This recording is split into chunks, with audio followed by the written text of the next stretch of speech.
know you got a thing for you.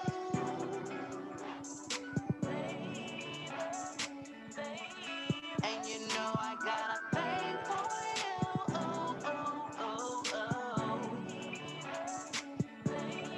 Boy, you know you got a thing for you.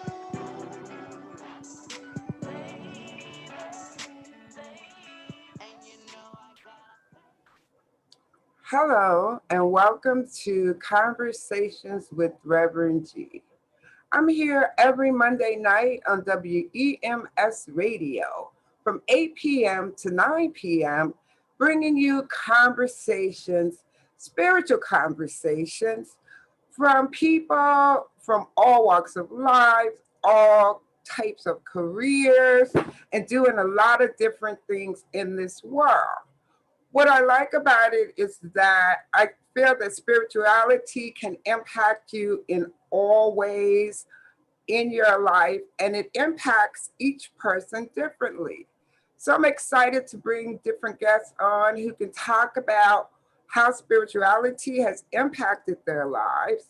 And in sharing that with us, we can maybe learn something from them, find some new ways of dealing with things. And in this time of COVID and California burning and people getting killed, we need a lot of support for our spiritual and our mental health. So I hope that when you're watching the show on Monday nights, that you'll tune in and that you'll walk away feeling better and feeling a lot hopeful, I would say. Because one of the things that I love doing is supporting people and finding joy.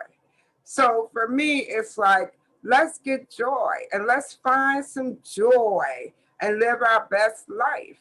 And I'm always about, living with grace and ease. So if you can follow me, I'm on Instagram as Rev Granetta, and I give you some spiritual updates.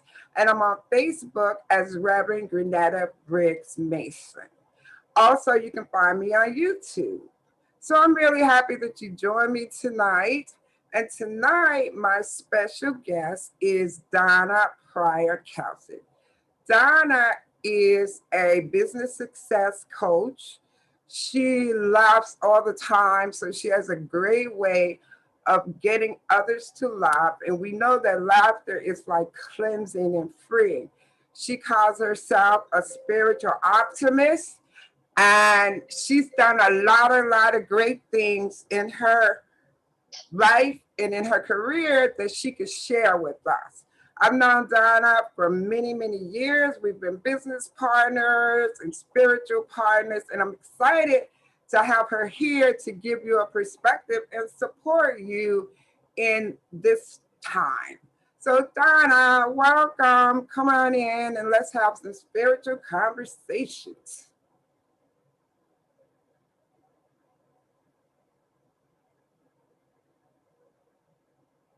She's coming in now.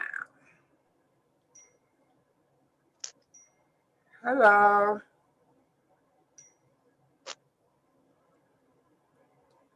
Okay, you are you speaking? Yeah, no. Hi, I'm You're already laughing and we didn't even get started yet. right. So, introduce yourself, right? How go for it. Okay. Hi, all. I'm Donna Pryor Kelsick, and I'm a business success coach. I love doing that because I'm an entrepreneur at heart, and I've had a lot of experience with owning my own business. I owned a weight loss franchise, and I have lots of hands-on experience on how to run all of the operations of a business. So I like to share that with my clients and help them to create their business dream. And I really enjoy that because it's kind of like birthing a baby. I get to help coach them through the whole process. I use strategic visualization as part of the process, helping them to strategically look forward to see what they want their business to look like as a success in the future. And so kind of use that type of visualization tools in business as well as in my own personal life. I'm also, I call myself a spiritual optimist because I Mhm. try to be optimistic about everything. But in those times when, you're challenged, I have to really go deep to a spiritual place in order to get back to looking at things optimistically. And in these crazy times, we all need some process to get from the bad to the good. So I use that a lot. Also, what else do I want you to know about me? I've been married for 40 years, and that's unique in this this century. So that's been a roller coaster ride and ups and downs. But again, using all the spiritual tools that I've developed, on the spiritual journey, that's helped me just create a better way of being, which is a book I'm writing. Um, just plugging that. Mhm. Also, as part of the whole, marriage and relationships, I have two daughters and two wonderful daughters, and a brand new grandbaby who's 9 months old. Mhm. So I get a lot of pleasure at that, and that's when the laughter comes into play. I try to use laughter in everything that I do, business and personal, and just encouraging people to laugh even when things don't look so good. And that's a real challenge. But I've tried to do that throughout my life. I've always been laughing. As a child, my mother Mhm. said I laughed in my sleep. If you know me and you know me well, you know I laugh a lot and I enjoy life. And I try to share that with other people and show them how they can laugh at themselves and laugh at things in order just to shift from feeling bad to feeling good. So that's a little bit about myself. And Yeah, uh, so what I thought about when you were talking about being a business success coach, right now, small businesses are really, really struggling. And I was looking today at like information, not having all the right information, especially with our people, right? And getting the right information. What kind of tips would you give right now? Because people are getting the money, kind of not knowing what to do with it, kind of losing it, the bank's taking it. You know, what kind of success tips could you give now about that?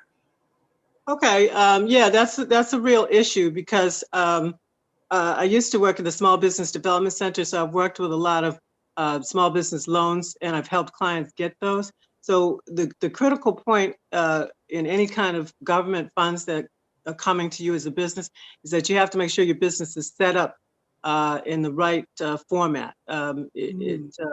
There's this the Schedule Cs or just a regular corporation. I like LLCs, and I usually show my clients how to set those up because that's what big businesses do. And that way, you can take the money and put it in through your business, flow it through the business. But you have to make sure that you have the business set up properly in the right format, the corporation, LLC, and then you also have to make sure that you set the business up correctly. You have to have separate business accounts for your business versus your personal. You cannot commingle funds. Mm-hmm. There's a lot of rules and regulations that the government has. And so what I would tell anybody is to seek out expert advice. Go to a financial planner, go to an attorney, not attorney, well, an attorney also, that's good, but a Mm-hmm. tax person, Mm-hmm. somebody that can help you with the financial aspects of it, because that's where most businesses are not successful. They don't have the financial expertise to make sure that the business will be successful. So uh, I would say definitely get with someone that has some financial experience to help you set it up correctly so there won't be any problems going down the line. Because basically the PP money that is available to small businesses right now can be taken as a grant if you follow the rules correctly. But if you don't, it will become a loan. And that's Oh, what okay. that's what they're counting on. See, with the government, everything is about following all of the rules to a T. And if you don't, they'll pull the money, they'll pull whatever you have. So it's really critical to have someone that has some expertise with how that whole process works. Right. Okay. Okay. That's good information because, as I said, there's so much going on, and in any way that we can support people during this time. While you were talking about that, I always talk about like spirituality and the impact of that. You say you owned your own business, a weight loss center. And can you talk a bit about, in that experience as an entrepreneur, what spiritual practices might have supported you, and if your spiritual practices have changed from then to now, and how people can use spiritual practices in their business life, right? I'm always trying to bring it around to, okay, everything that we do, there must be a way, right? that we can use spirituality in it. And I get that there is, because it's so broad what spirituality means, and it's an individual thing also. So talk, that's, you got the question, right? Right. I hear you. Just get to it, Netta. What's the question, right? I got it. I understand it. Okay, all right. Well, I think spiritual tools, what I've used in the past, that was, again, I always go to visualization. I've been using visualization personally and professionally for some years now, and I'm always in the process of refining it because I feel like that is a real key to visualization. So, and part of that, the refining it comes down to self-reflection, and that's what I used when I bought my weight loss franchise. I did a lot of self-reflection because I had to determine, was this something that I was really passionate about? Because I believe that, if you're not passionate about something like a big, take a business, opening a business is a big challenge. And so I think if you're not passionate about it, it may not be the road that you want to take. Because there's a lot of work. It's 24/7. I went from a corporate job that I thought was a lot to a 24/7 small business, and that was even more because you can call in sick to a real job, but when you have a business, you can't call in sick. So, so I used a lot of self-reflection to really determine if this was something I wanted to do, and I think everybody needs to, kind of go down that road. Then I kind of implemented the visualization, visualizing what I wanted the business to look like, what I wanted it to be, and then kind of setting out a plan of action based on that visualization. Kind of, I always say bite-sized pieces. So I kind of look at it in bite-sized pieces as how I would accomplish that ultimate goal that I had visualized in what I wanted. And I think that's something I use over and over, and it's helpful in any kind of goal. But again, I think it all starts back at the first step, and that's really kind of self-reflection. Because you really have to, you have to ask yourself some deep questions. Is this something that is going to make me happy? If I'm doing it 24/7, is it something that I'm going to be of service to others? So what things bring you satisfaction, and joy? So, okay, what I hear is like, it's sort of that sometimes we don't think about that though. We're like, okay, I'm going to go make this money, or somebody will come to me and say, oh, I have this great idea, you want to do it? And there's no like time for me to say, oh, well, am I passionate about it? Have I thought about it? So there's that space for being adventurous, I would say. Right? And I get too that at a certain point, you step back up, you've done a lot of things, and you say, oh, now, well, what am I passionate about, right? It's sort of like moving to that stage. Right. And I guess I say that because it sounds like here's the formula, right? We find out, oh, what are we passionate about? And then we make these decisions about choosing. And then sometimes, and we can sometimes get in our way and not be as adventurous about stepping into things, right? And as we step out there, I think we can then say, okay, so I'm out here, right? And then there becomes things like the fear, worry, and doubt. That then we have to find some tools as we're out there, like living and doing the things that we want, right? What kind of things, tools like that you were thinking about? Because I always think about worry, fear, and doubt. We talk about that all the time, are the three things that kind of hold us back. And in a business adventure, I'm sure there's a lot of, Yes. because as sole proprietor, or you've invested all your money in this dream, is it a dream kind of thing? So tools to support um, people. Okay, yeah, and for me, I kind of always look at a shifting process. If Mhm. the worry, fear, and doubt come into play, you have to acknowledge that it could be real. But then I Mhm. also, once I look at that, so that could be the worst case scenario. Then I try to shift it over to, well, what's the best case scenario? And the way that I bridge that gap is I use what I call focused positive thinking. And I Mhm. try to replace all of that worry, fear, and doubt. I let it go, release all that, Mhm. and try to replace it with positive thoughts, words, and actions. Mhm. And I think if, and then you have to have consistency, because, it's easy to think a positive thought, but if you don't, think it enough, if you don't focus on it, then the worry, doubt, and fear creep back in. So it's a Mhm. constant, I believe it's a constant effort, because, the worry, fear, and doubt is always going to be creeping up, and Right. in a business, many things go wrong. So it's going to be Mhm. a constant, challenge here, there.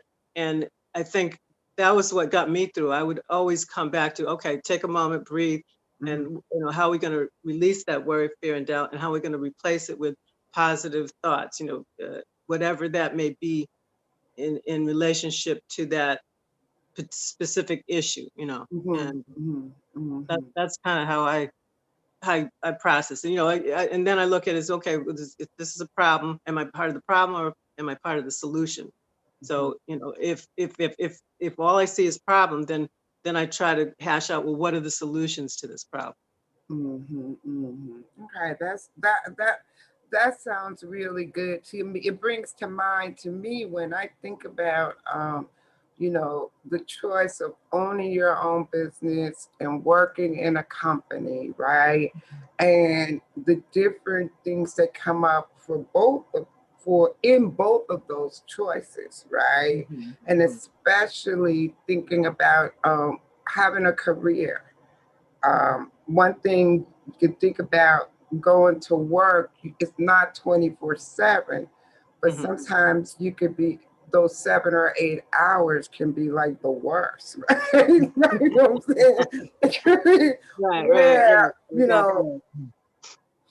that time, in the work can be the worst. So it is a balance between, do I really want to own my own business, or Mhm, how do I find that career that works, like Jazzy was talking about, right? Finding mhm, something that you love. And mhm, that's interesting for me, because I wonder how many people really get the opportunity to sit down and say, these are my strengths. This is my passion. This is what I want to do. And it mhm, would be great for people to have that opportunity, embrace that as something that will support them in being happy. As much mhm, as we hear people talk about, oh, I just have to go to work, I just have to make the money, what supports them in that shift, mhm. and finding the career that they love. So, Right. Yeah, I think, yeah, that's a big question that you have to ask, because usually when I sit down with a client, the first time that I talk with them, it's all about finding out if they're a true entrepreneur.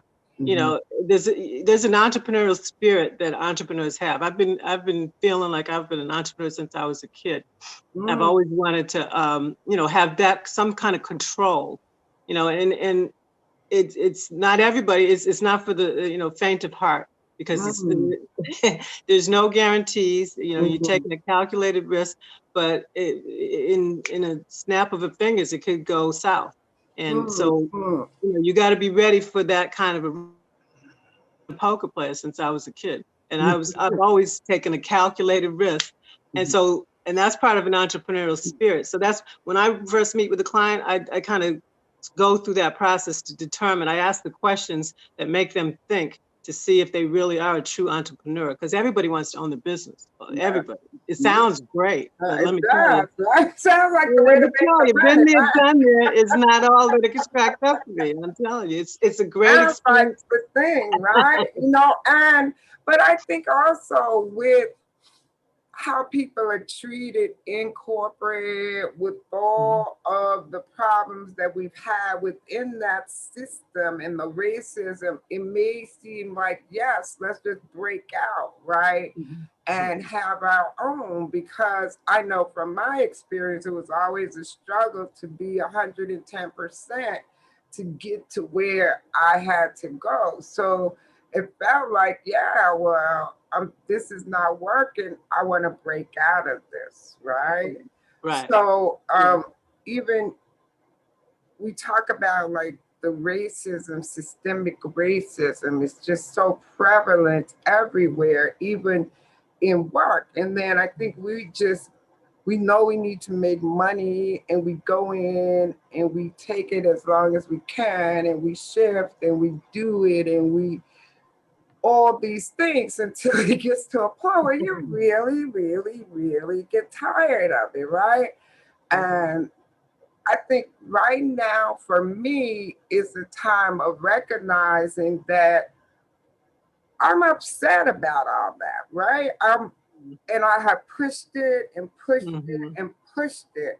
And so I think it's about healing all of that, And when we talk about the injustices, I mean, the police killings, so many different things are happening. It's a moment to like really say, well, how do you really feel about it? How do we heal? And in healing, we move forward. So, yeah, can you talk about some of your feelings about what's going on now and how would you suggest that people, because I want to support people in their mental and spiritual health, and these conversations that I'm having are to kind of enlighten, inspire. Maybe you'll hear something that'll support you in moving forward and having what you want.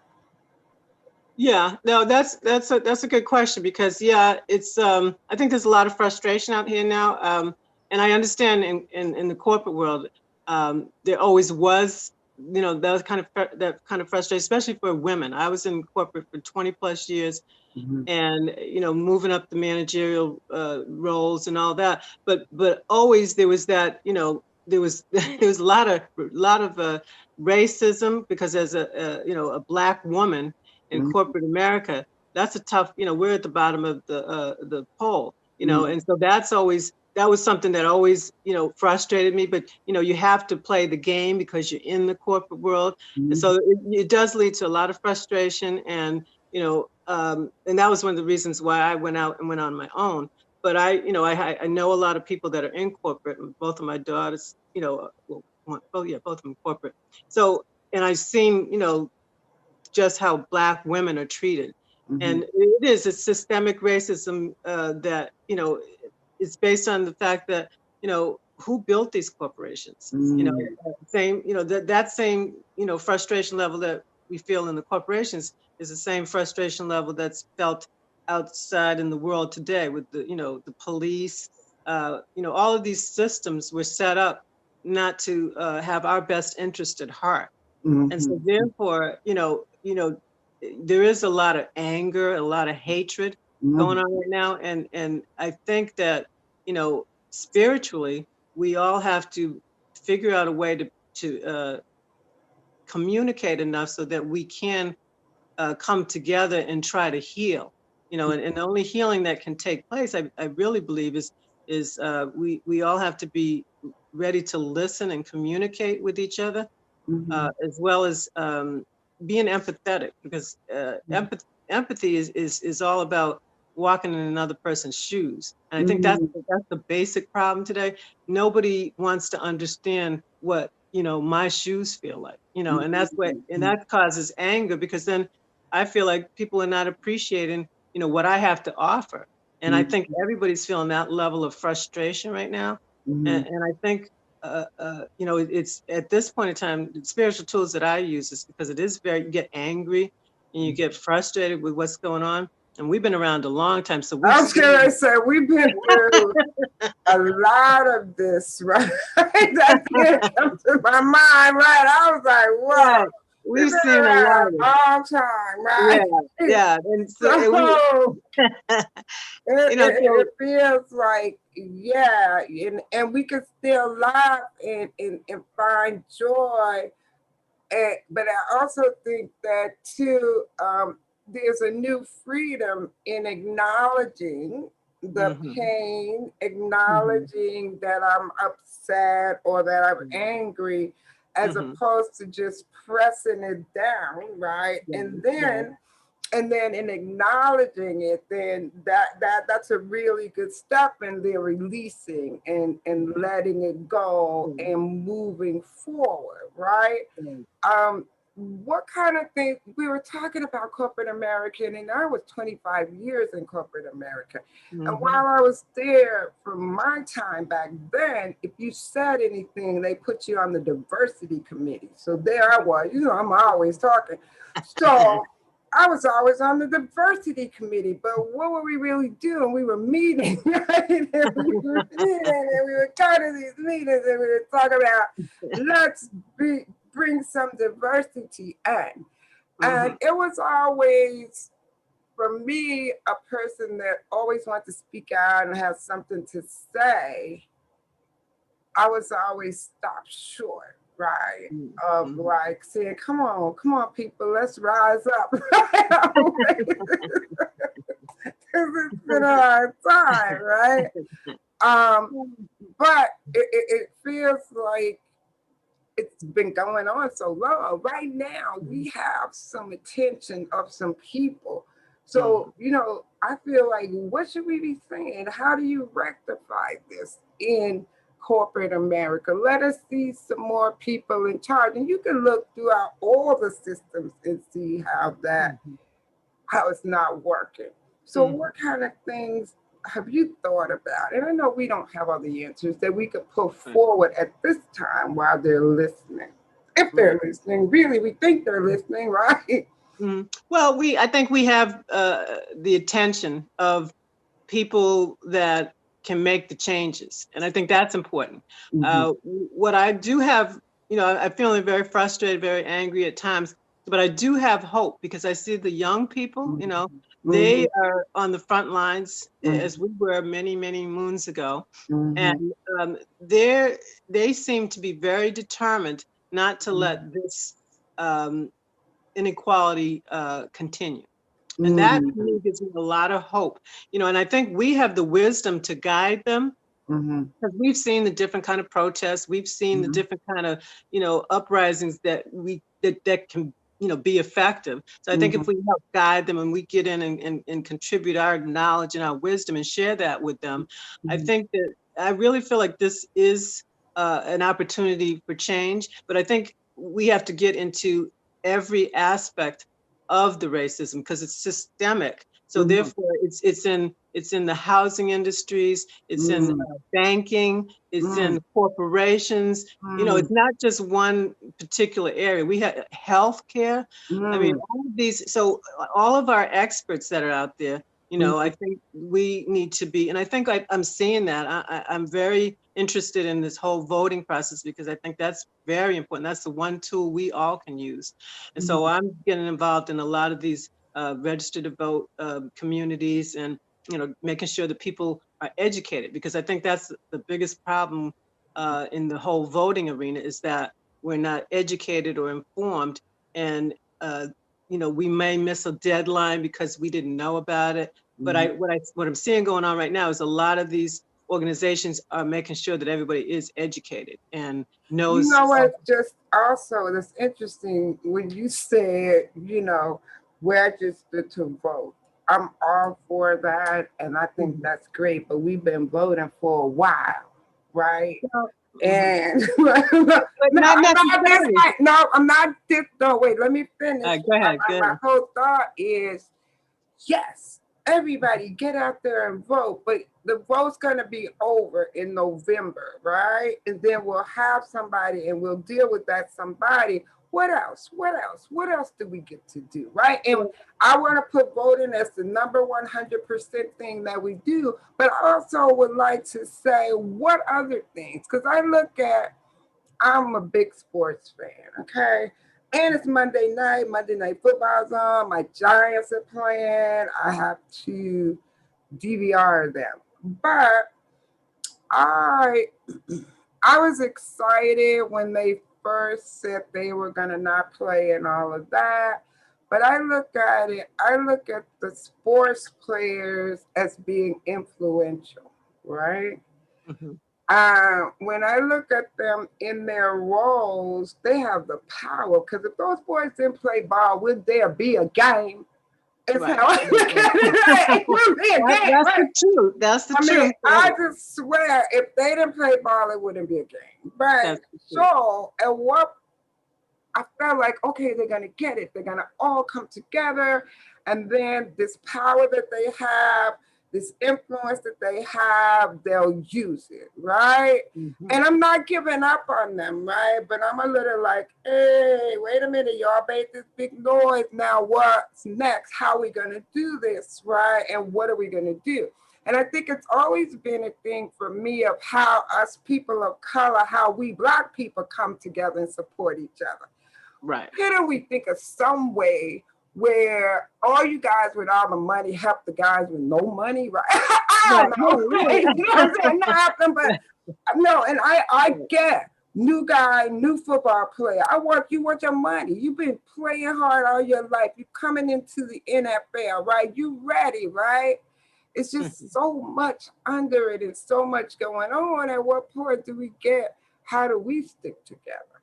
At what Right. point do we get? Remember, what do we talk about? The little stores where they have 8 people and they get one store and they buy another store for another Right. person. At what Exactly. point do Exactly. we get to do that? And it just clicked into my mind about that community. We have a college roommate. Donna, Yeah. you know a little bit about that community, Right. but that's the kind of thing that makes me feel empowered and it feels great that we're moving in a direction. Right, right. And I've been following that, and yeah, that's the kind of organization that we have to do once we vote and we actually get Yeah, we somebody gotta in. vote. We gotta Right. vote. So once you move past that, yeah, the next step is to organize so that we are looking. It's all about money. You know, cash is king, and whoever has the cash has control. So, you know, if we can actually pull together the money that it takes to invest in assets, because we invest, you know, but people of color unfortunately don't always invest in assets. So if we can come together and, like you said, all the people with the money, if they start investing in opportunities that will help everyone, I think that'll make a big difference. And that's what's happening down here in Georgia. I think 19 families of color came together and bought 97 acres. This is it's a little town called Toomsboro, Georgia, outside, about 2 hours outside of Atlanta. They've come together, they've bought these 97 acres. Now they're planning to, you know, keep the dollar in the community and build the community up. And that's the kind of thing that we need to do. And right, one of my college roommates, I saw was involved in some aspect of it.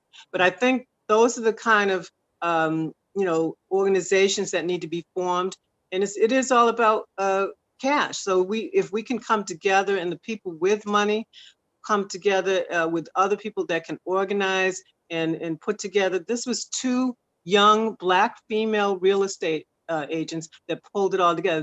They sat down. They said they had done all the petitions and the rallies and the protests, and they wanted to do something real, some real, you know, actual action. And so that's what they came together. They said, well, let's buy some land, because land is an asset, and that's what we need. We people of color need is more assets.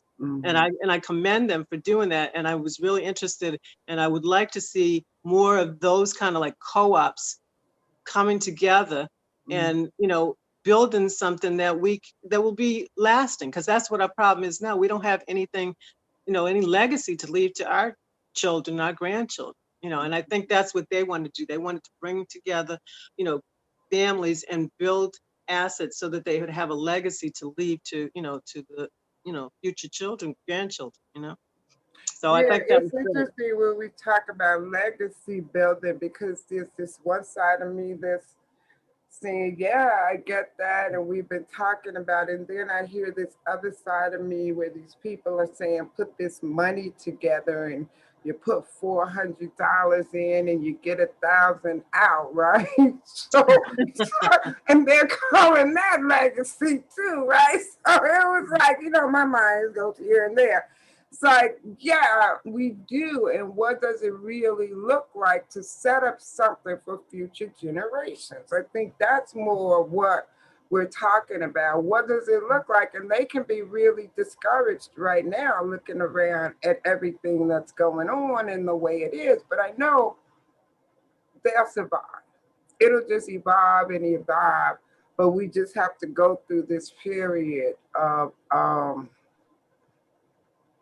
I don't even know what to call it. Like this period of Trial and tribulation. unrest. Like, look at those fires burning out of control. Look at all of the weather conditions and how it. Look at climate change. Right, all this stuff. Right, that It's overwhelming. It's overwhelming. it can be overwhelming, and that's why I was like, "Yay, we want to talk about the spiritual and mental tools."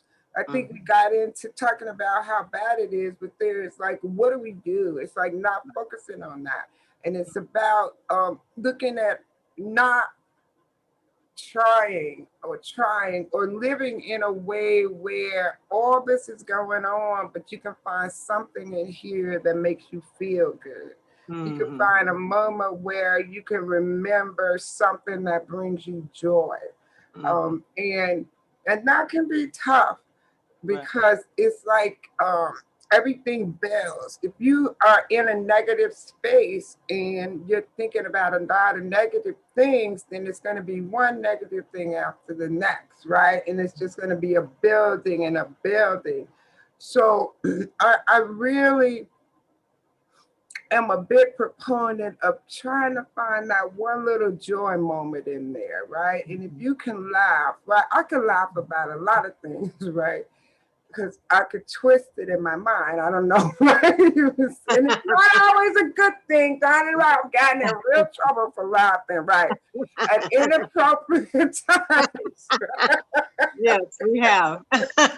Doing some crazy laughing, and she's running from me, and I'm laughing, and we're being really silly, right? But mostly we laugh a lot. They were like, people are attracted to people, and we get each other with our laughing. Not everybody, but we get each other because we make each other laugh.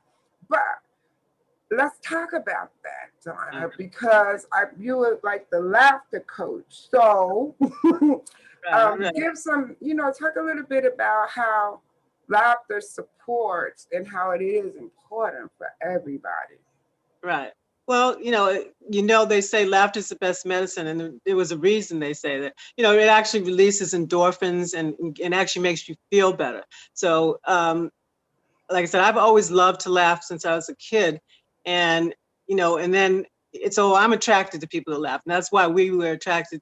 That's why we've been friends for so many years since college. I mean, because when someone gets the laughter part of it, then it makes it easier to just be. Hang out with them, yeah. but the way to get there for people that don't know how to laugh all the time or can't appreciate the I feel like I start with myself. I have to be able to laugh at myself. Okay. Then and that way it allows me to see things a little bit from a different perspective and able to laugh at some things that may not be funny, but I look at it in terms of, well, it really, what else can you do but laugh? It's better than crying. And also what I do is I've always watched a lot of comedies, love comedies. And Mm. my latest thing that I'm doing is because I have this new grandbaby and she's laughing in it now. And that just, laughter is contagious. So I laugh when I see her laugh. And so I've been just like watching videos of babies laughing and giggling. That will make you laugh if you've never laughed before. I mean, to the point where it's a belly laugh. So Mm. that's what I've been showing to my husband because he doesn't laugh as much as I do. So Mhm. I'm always trying to get him to, figure out how to laugh. So I've been showing him these videos, and he can't help but laugh. So I That's a good. advise you to just pull some videos up of baby laughing, giggling babies. Mhm. It'll change your mood like that, and Mhm. that's how, what I do is I just try to find simple things that can just shift me from, it's so easy to go down the rabbit hole right now into, Mhm. misery and gloom, because that's all you see on the TV, that's all you hear when you talk to people. So in order to come out of that, quickly, that's one of the things I've been doing lately, and it really works. Besides that, like I said, I watch a lot of comedies. When I really, I talk to you every day, so we laugh all the time. So, I encourage you find a partner or I someone love that it, likes to buddy. laugh. Somebody likes to laugh as much as you do, and Mhm. stay in contact with them. Um, those are the kind of little things you could do right now, because it's hard to find anything because we're stuck in our houses. So And you got to laughter is contagious. Remember that time we went to the restaurant and it was Millicent? We were in the middle of the Oh, right, restaurant right, and she just started yeah, laughing really, really loud.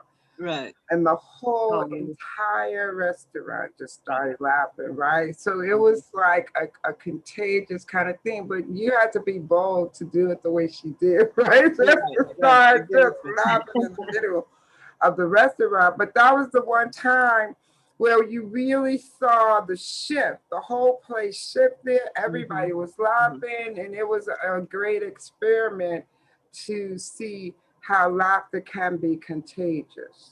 Right.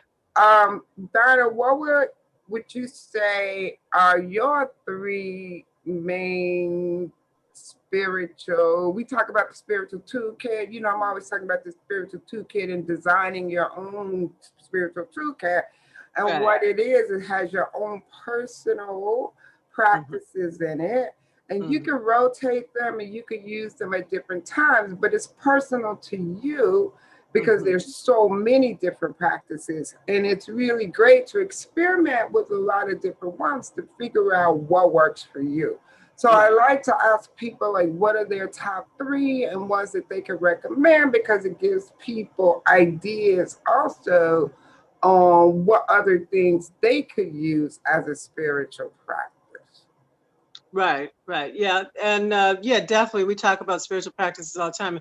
The ones that I find, and it's like you said, it's about finding the right combo or, whatever works for you. What I find works for me is gratitude is my number one spiritual tool. I use that when I wake up in the morning.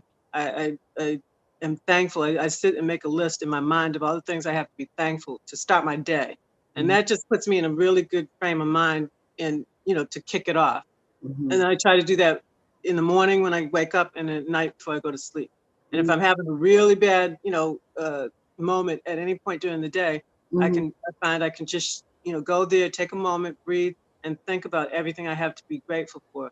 And it works for me. I'm getting my husband to do that, and I'm finding, and we're just newly retired, so we're trying to find how to work, 24 7 hours together. So, you know, mhm. and Right.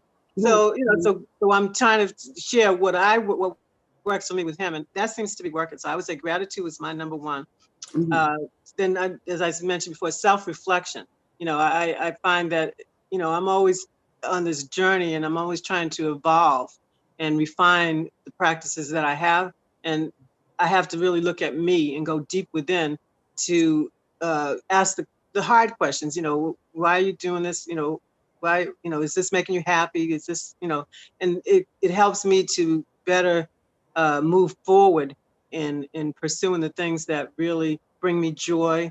mhm.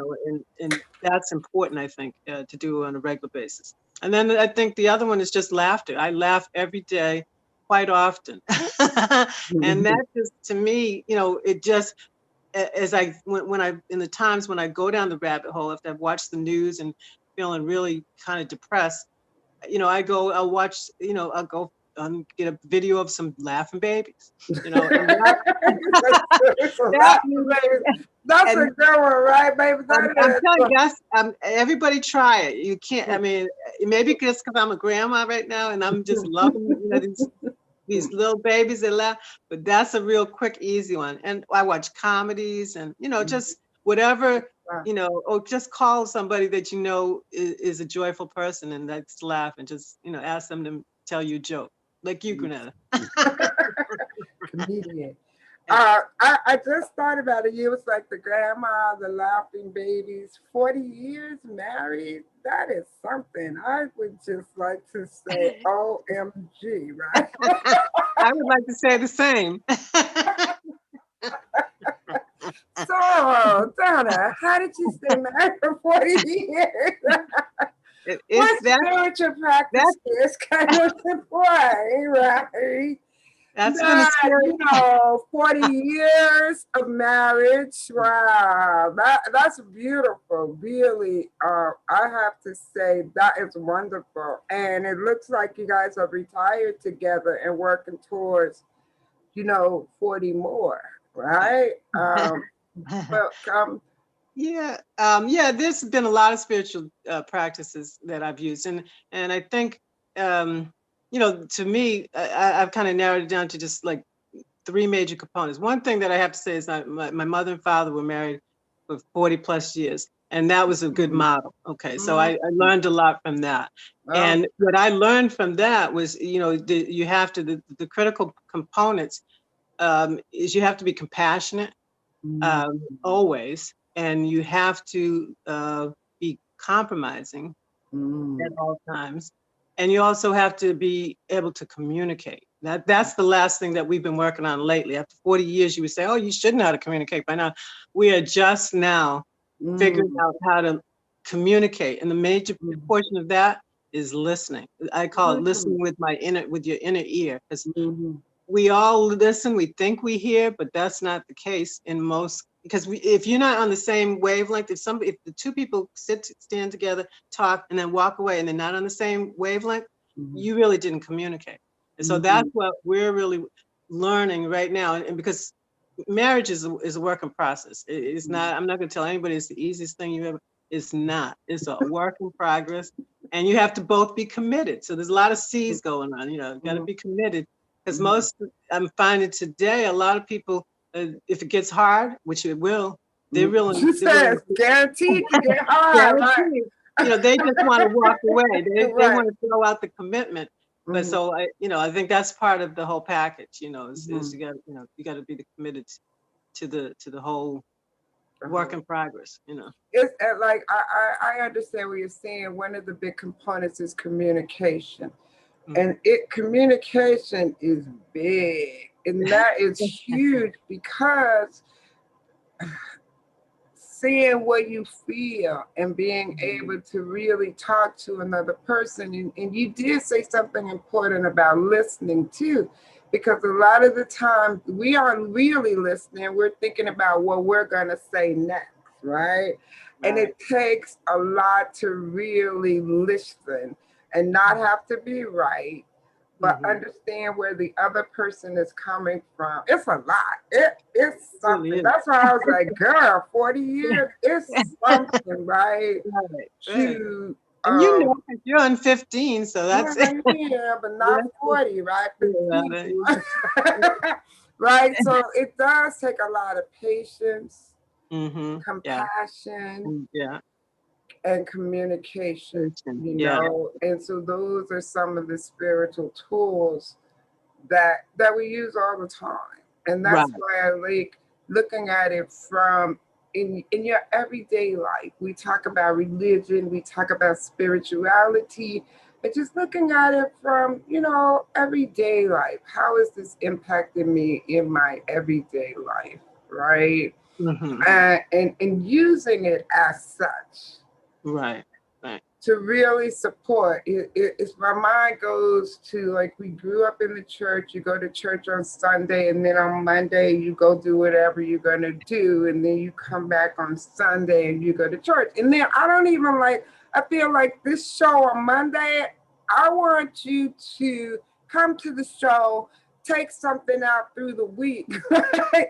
And then come back again, and just Mm-hmm. really make it so that some gems are dropped, so Mm-hmm. that when you leave, you're inspired. I want you to feel joy. I want you to find that space where, yeah, I want to find some joy, right? Mm-hmm. And as Donna said, seek some help. Find a laughing buddy or find somebody that can support you. I've had a couple of groups on of communities and tribes, right? Of people who have gotten together, they're like minded, they speak the same language, and they've just found community. And I think we all look for community.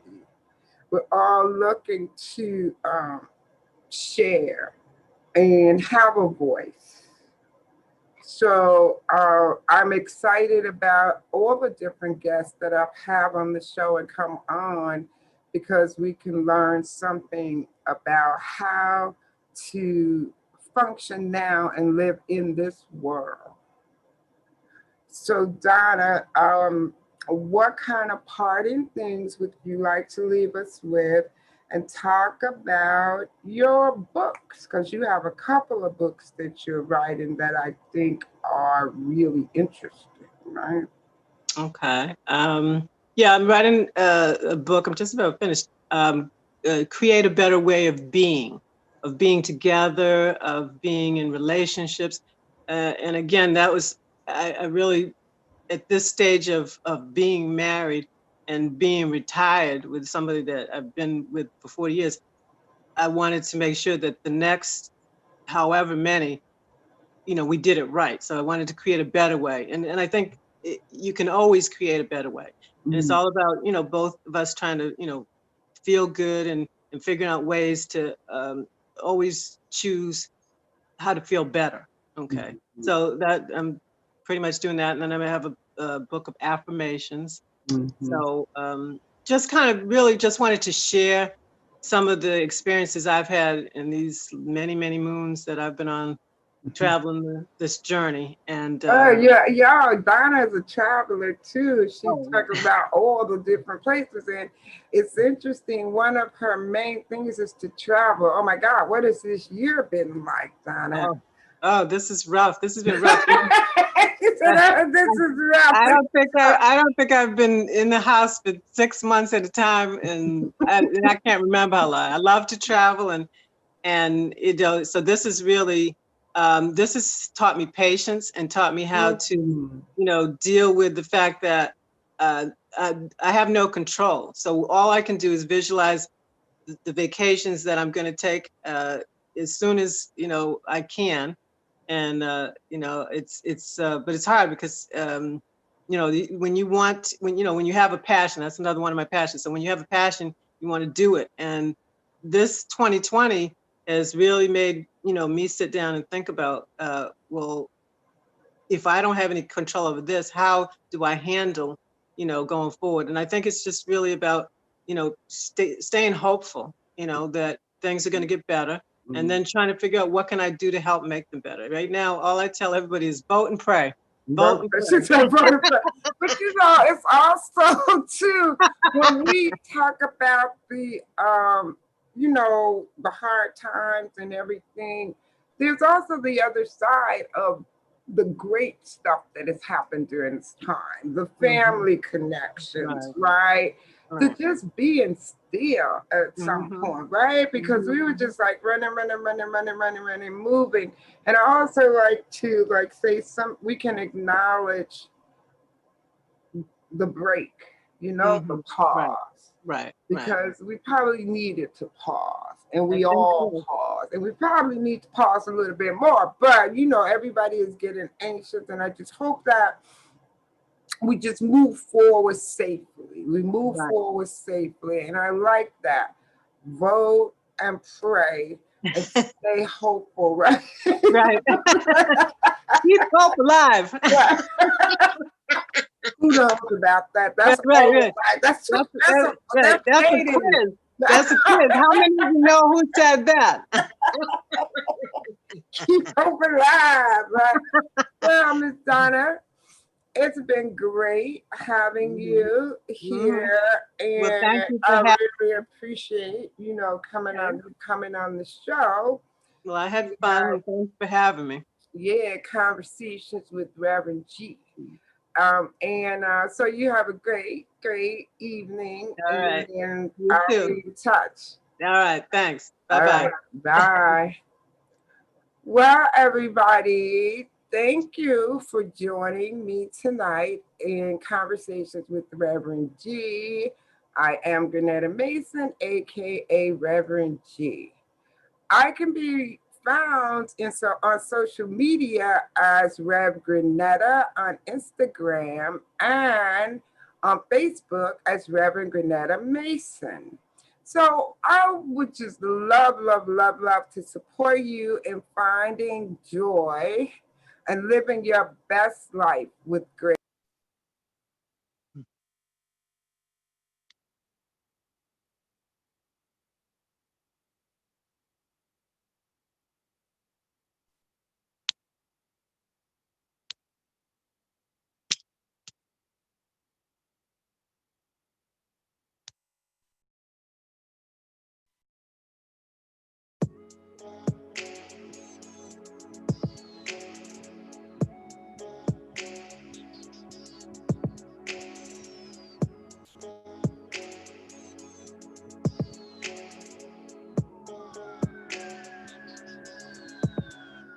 You got all my affection for hero the days. Facing my direction, no, you won't think twice. Excuse all my possessions, now it's time to show me that you want me. Show me that you love me. Show me that you need me. Say you'll be there for me. Care for me, but we both gave up. Can't take it back, so we choose to make love one more time.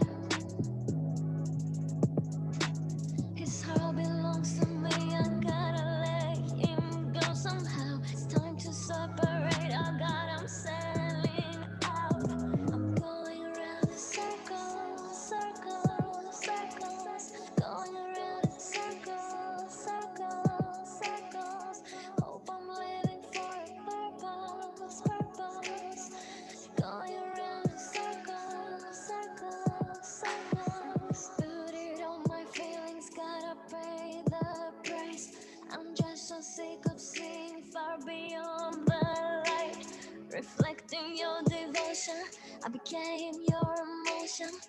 Deep as the ocean, my body tells me no.